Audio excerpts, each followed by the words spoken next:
Speaking once again. Anyway, my name is Arlene. One of the things about myself is that I've always had high regards for the men in uniform. I'm always amazed by even just the way they stand. They exude this certain aura that speaks to me about strength, courage, and honor. Even in the movies that I watch, I'm very fond of watching war movies, even drama. I'm fond of Korean drama, so one of my favorites is Descendants of the Sun. And now I'm currently reading a book about Navy SEALs. So I'm very, very much based about these people who have chosen a certain calling that requires a sacrifice, literally sacrificing their lives. Back in the Philippines, a year before I graduated my secondary school, the Philippine Military Academy has opened their doors for women who wanted to serve in the military. In fact, one of my closest friends was one of the first batches of females who served in the army, and now she's already a high-ranking official serving in the Air Force. And I'm very much, I would say that I was very envious at the time with the courage that she had to step out and serve in the military.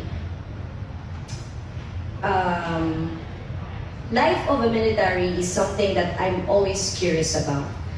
Back in 2015, a friend of mine told me over coffee that Singapore Armed Forces has opened their doors for a program for PRs, permanent residents, to volunteer. Those who wanted to volunteer to serve either in the Navy, Air Force, or Army. So I thought that, oh, this is my chance. So I was really ecstatic about it, and I quickly applied for the volunteer service. And in early 2016, I was very ecstatic when I got a call for an interview, and I was very, very much excited about it. To cut the long story short, I got in, and in fact, June last year, I got a call up, and I served the 2 weeks basic military training last June.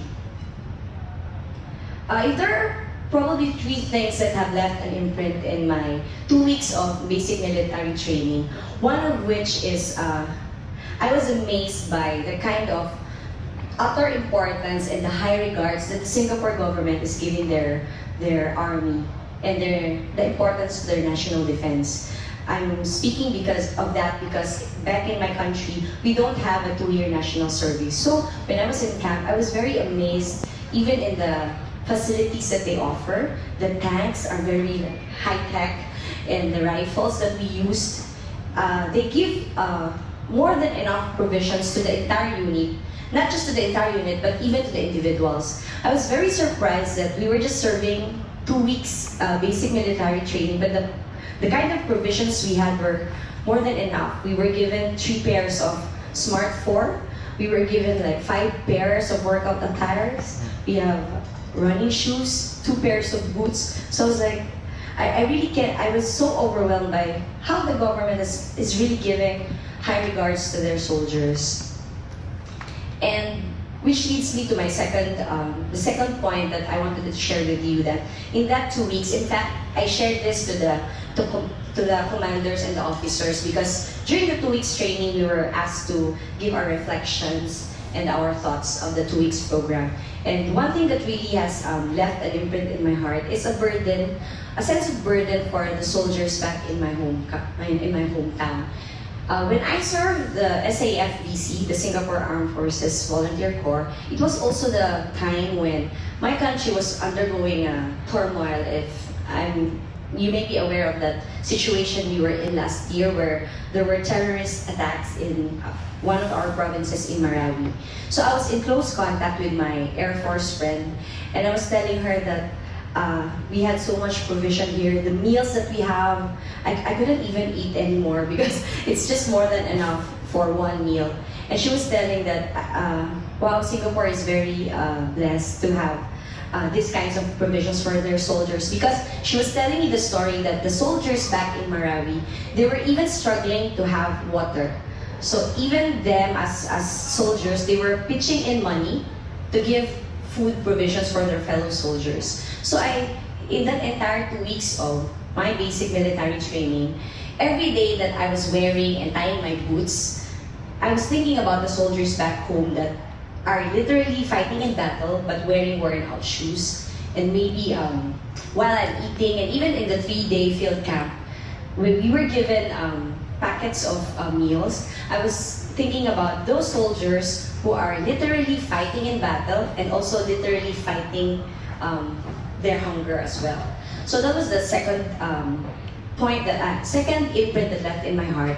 And the third thing is, being in the military, it's not just about having physical strength, but it's more of strength both all in physical, emotional, and even more so is mental. I can still recall the opening remarks, opening ceremony that the commander have given us during the orientation. He was telling us that we need to have bulletproof body, bulletproof heart, and bulletproof mind. Bulletproof body because of the physical activities that we are about to face. Bulletproof heart because at the end of the day, being a soldier is not just taking care of yourself, but one of the major values of a soldier is care for your fellow soldiers. At the end of the day, it's not about self, but it's about team. Team always comes first before you. And lastly, it's about the mental toughness. You need to have a bulletproof mind because a lot of times I had my breaking point. Physically, I think I could still manage it, but most of the time I wanted to give up mentally. And what also allowed me to go through is just reminding myself that you just have to endure just a little bit more, just a little bit more.